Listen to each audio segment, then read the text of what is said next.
What's going on, everyone? Today we're going to be doing something that I've been wanting to do for quite a while now.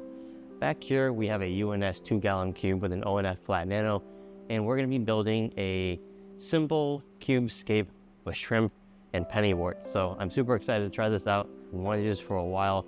It is summertime, so I can have a scape next to my window now with ease. So yeah, let's get after it.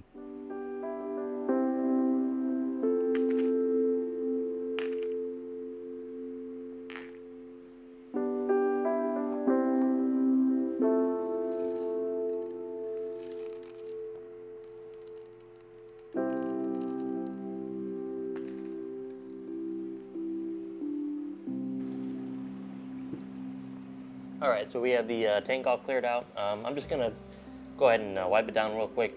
We're actually gonna take out this black vinyl here because I'm gonna use window frost instead.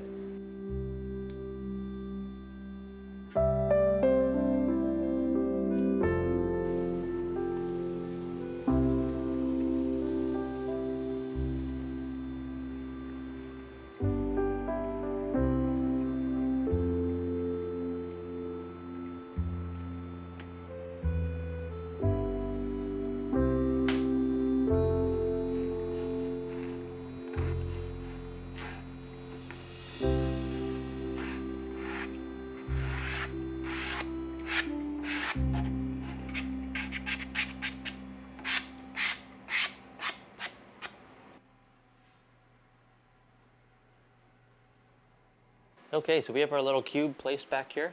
It has the frost in there now, and I think it looks really nice. It really just brightens up the place, and you can't see in the back, so that's cool. You know, I used to just put black vinyl on everything, and it just never occurred to me that you could use window frost. And I think this looks way cleaner, especially with this white light here. So, yeah.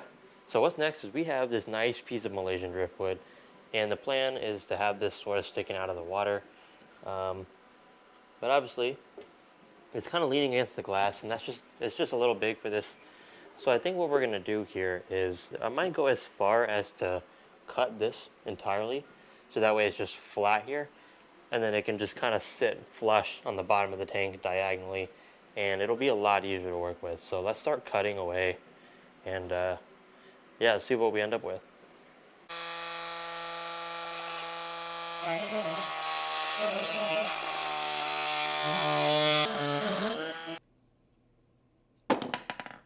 We have our piece of driftwood flattened out now, and this should fit in there perfectly now. It should be like the perfect height. Yeah, look at that. Flush. Factory fitment, yeah. Sorry. Anyways, I was very, I was very intentional about preserving this. Like, I didn't want to demolish the bottom half that we were cutting off, because perhaps we could use this in a a really small shallow scape. You know, looks pretty cool. So yeah, maybe expect to see this in a near future video or something. All right, so we have our driftwood in here. It's flush with the bottom for the most part, which is awesome. I actually like the way this looks. However, I will be seeing it from this side. Just because, you know, there's walk space over here. I will never be seeing it from this side because, well, my monitor's here. So I think I'm going to be turning it this way, and that way we can get the most out of this small scape. So I can enjoy it when I'm sitting at my desk here, and I can enjoy it over here when I'm sitting, eating dinner, or in the kitchen, you know what I mean? So this right here is gravel, and I'm not very fond of it. It's very, I don't know, it's just glossy. It just looks weird. But we're going to be using it to just put it back here so we can raise up the substrate a little bit. So let's go ahead and put this in here. We won't be seeing this in the final product.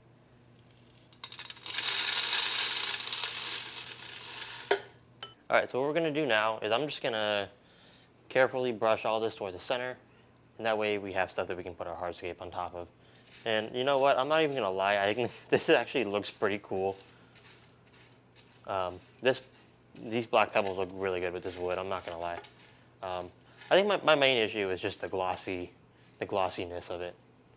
But yeah, I would love to do a Malaysian driftwood with like crushed black lava rock. I think that would look super cool. So maybe in the future I'll do that, because I do like the way that black and brown look together in an aquascape, especially when you have like buse and whatnot. But Yeah, this glossy texture is not it. Here we go. We have the rock kind of pushed towards the back to help raise up the back substrate section. And as you can see, there is a river rock in here already. Been playing around. I'm really liking the way this is looking so far. So I'm just gonna keep playing around, and then once I find something I like, I'll just lock it in with super glue.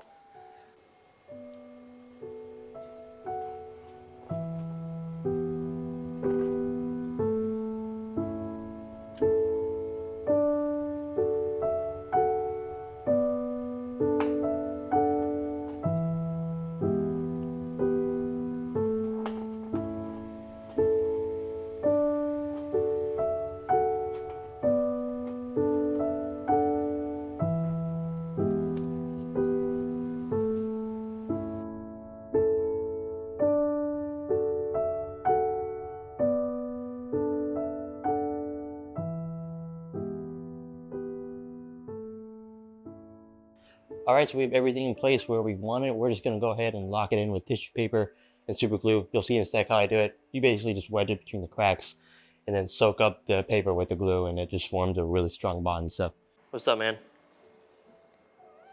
Oh, hey.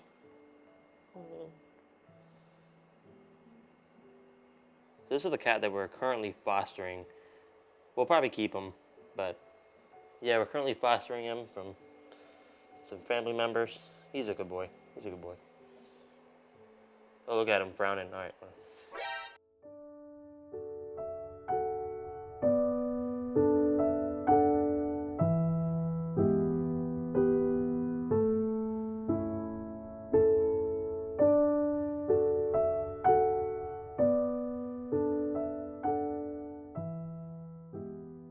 All right, so we have the tissue paper glued and whatnot. We also went ahead and we sprayed it down a little bit. That helps activate the glue faster. But yeah, this is stabilized. This is much better, and it's all basically one piece now. So we won't have to worry about it falling over. So yeah, I'm really happy with the way this is looking. It's looking super natural. So what's next is I'm actually gonna pour some aqua soil on the back here, just a little bit, and some here as well, and as well as on the side. That'll be our nutrient layer. Again, we're not going to use much of it, just a little bit. So I'm just going to get a little small spoonful of aqua soil, and we're just going to kind of scoop it in the back here. This will be our nutrient layer. Plants love this stuff. It also helps jumpstart things, because obviously there's nutrients in here. But yeah, we're not going to use much of it, because I do intend on putting sand over it in the back. I do intend on having small little plants here in the front too, so we'll go ahead and just pour a little bit here. And honestly, we should be good. I guess we might as well put some back here as well. And I'm trying to keep this away from the edge of the tank because, like I mentioned, I want sand in here, but I also don't want like a layer. I don't want to be able to see the layers between the soil. I wanted to see just sand ultimately. So yeah, that's why I'm trying to keep it away from the edges. Here is sand, and I really like the way this looks. This is actually play sand, believe it or not. We're gonna go ahead and we're gonna put this in here. Yeah, we're gonna take our time with it. Normally I do rinse my sand, but when you rinse sand, it becomes kind of chunky and it's harder to work with. So I'm just gonna put this in there, and we're just gonna be doing a couple of water changes just to get the cloudiness away. But yeah, let's go ahead and do this. We're gonna take our time with it, so let's get it. Typically when I'm putting sand in these like hard to reach areas, that's, you know, and I'm working with a scape that's kind of delicate, I use a funnel, and I'll just kind of aim it. I'll aim it wherever I want the sand to go, and then I just kind of pour the sand in gently. And this way I'm able to direct where I want to go, and I'm not knocking anything over.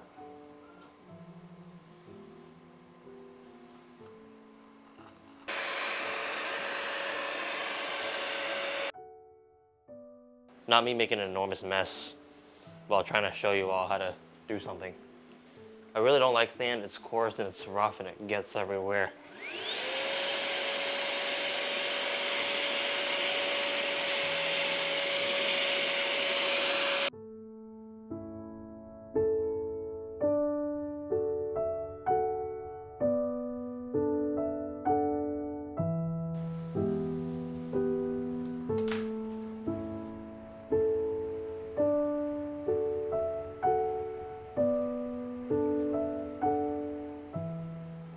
So we're super close to being done with the hardscape here, and I'm really liking the way it's looking. So in there, obviously, we have these really nice round river rock, and to really bring in this whole scape together and to really lock it all in, we have UNS Contra Sand Kona, which is this really nice, finely rounded gravel, and it looks awesome. Now the reason why I'm choosing this is because it basically looks like a small version of what's already in here, and I think it's gonna really tie it in all together. So we're gonna kind of fill in the little cracks and whatnot, and yeah, this will be like our detail stone, and I think it's gonna look really cool. So let's give it a shot, and hopefully it looks as cool as I'm imagining. See this little pocket here? That's kind of what I'm talking about. Those are the spaces that I want to fill in.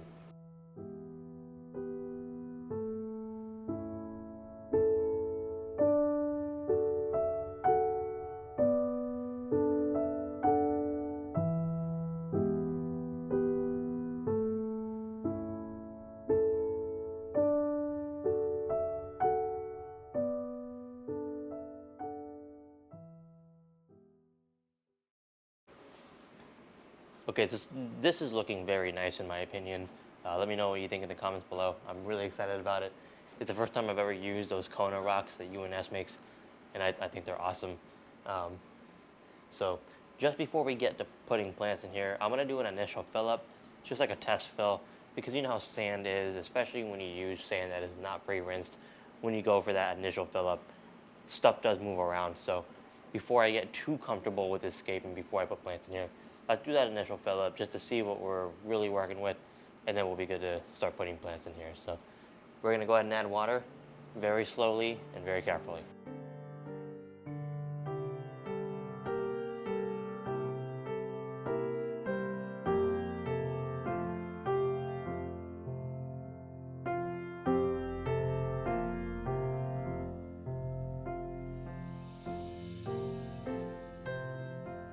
What's going on, everyone? It's currently the next day.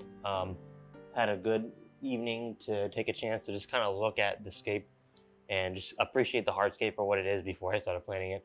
I actually really like the way this looks as it is, like with no plants in it, with just a little bit of water on the bottom. Honestly, it looks really satisfying.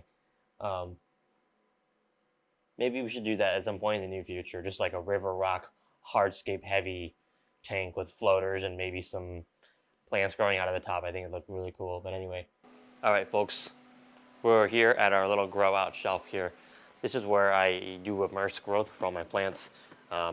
Every time I buy a tissue culture, I always save a little bit, and that way I can get my money's worth. You know, I'm not just using all the plants that I buy for a set project. You know, I can actually create an archive for myself and actually, you know, save money. So let me show you what I got here.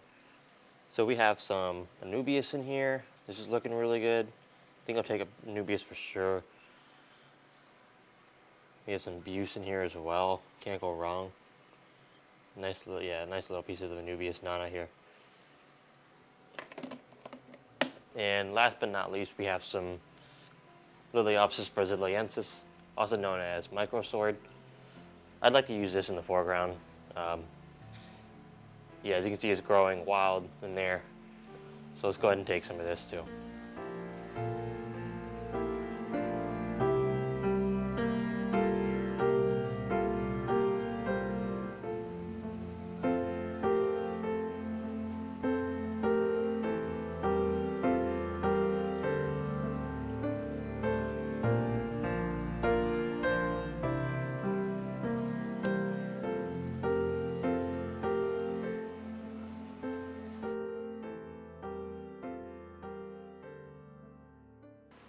So this stuff was growing crazy in my little immersed bowl situation that I had it in.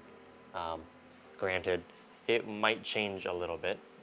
We were planting it in an immersed environment, like I said, and basically you do that to grow it out faster. However, that said, we are putting it in a low-tech environment, so it probably will melt back. It might change its figure a little bit, but eventually it'll bounce back and adjust, and it should be able to flourish in here. Because Liliopsis is definitely one of the easier foreground plants to grow, in my opinion. I really like the way that microsword, or Liliopsis brasiliensis, looks. It's growing on me. It really is. I like it more in some cases than dwarf hair gas simply just because of its wavy texture and the way that it kind of looks with the river rock. Honestly, it's the way that the plant looks. It's not perfectly straight. It's all wavy and such. It just looks a lot more wild, and in some cases, yeah, just looks more natural. Um, Let me know what you think. Liliopsis or dwarf hairgrass. Alright, so we're just going to go ahead and just start gluing epiphytes on here. Again, we have Nubius nata and various forms of Bucephalandra. So epiphytes in the wild grow onto hard surfaces, and they are rhizome plants. So they do not get buried under the substrate. They latch onto wood and rocks in the wild because they're holding on for dear life, you know, in a river. So we want to replicate that look. So I usually try to find places where I can kind of motivate where it would grow in the wild, you know what I mean? So there's a hole here in the wood. I think that's a pretty solid place to put it. Yeah, that looks really cool in my opinion. So yeah, we'll just go ahead and lock it in with glue.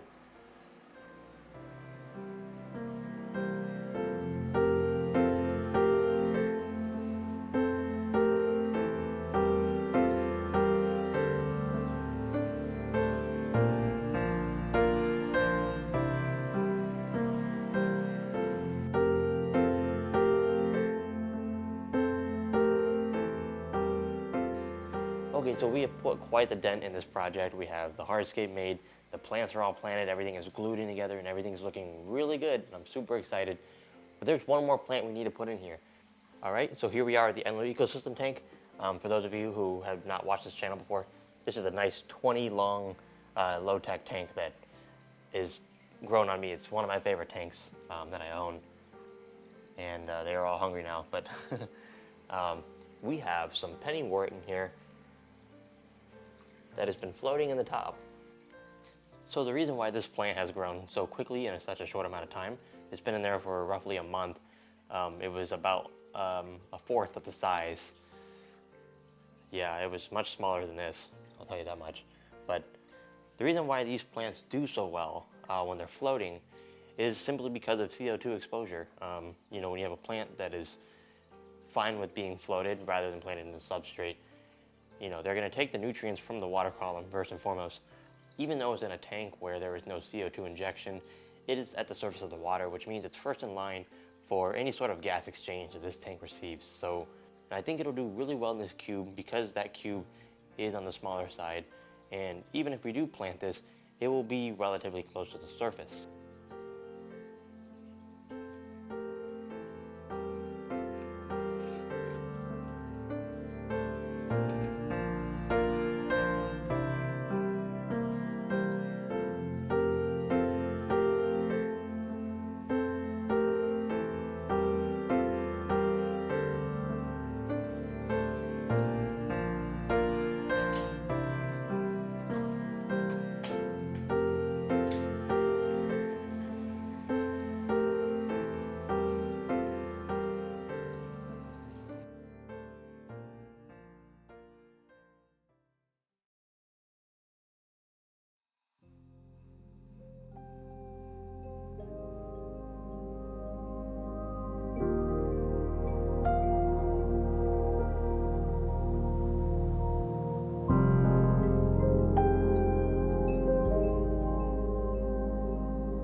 What's going on, everybody? It has now been 2 days. Yeah, 2 days.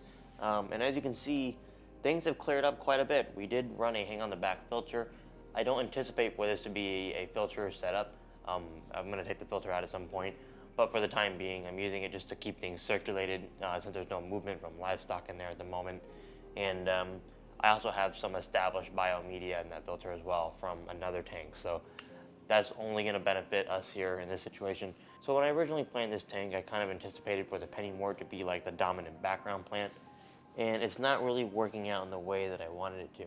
I really like the way the pennywort looks in there, but it's not creating that jungle effect, that comfy, cozy jungle effect that I want, especially for a planted cube. So we have another background plant that I actually want to introduce to this tank. So let's go get that, and let's put it in here, and yeah, we'll go from there.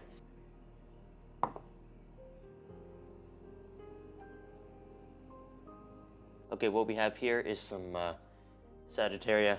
We're going to go ahead and get it out of the pot and out of the rock wool, and we're going to plant it in the back, and I think it'll look really good. So some of these leaves here are in its immersed state, so obviously I think we're just going to cut those entirely. But yeah, let's get these out of the pot and let's put them in the back, and I think that should pretty much complete this.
All right, so it's been about 2 weeks, maybe a little bit over that, actually maybe about 3. And things are looking really good in here. As you can see, it's quite the black water tank. Obviously that was unintentional. We just have tannins coming out of the Malaysian driftwood. I've never used this driftwood before, and it's kind of just fresh off the shelf. So I actually like the way it looks. It wasn't intentional, but it's a welcome surprise nonetheless.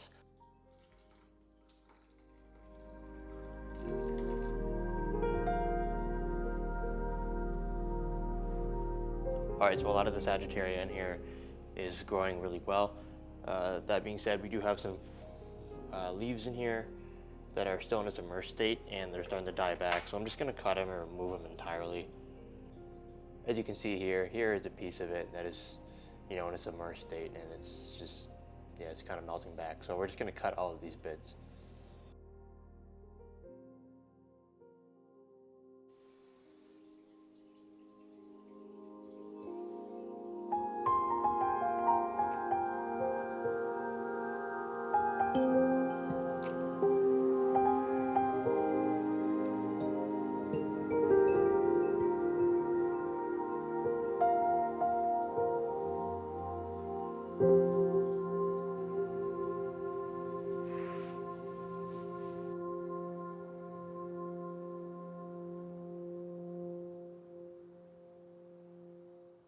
So there's one last thing that I ended up doing that I want to show you all. So as you can see, I pushed this cube back so that way it's flush with the base of this light, because I just think it looks cleaner.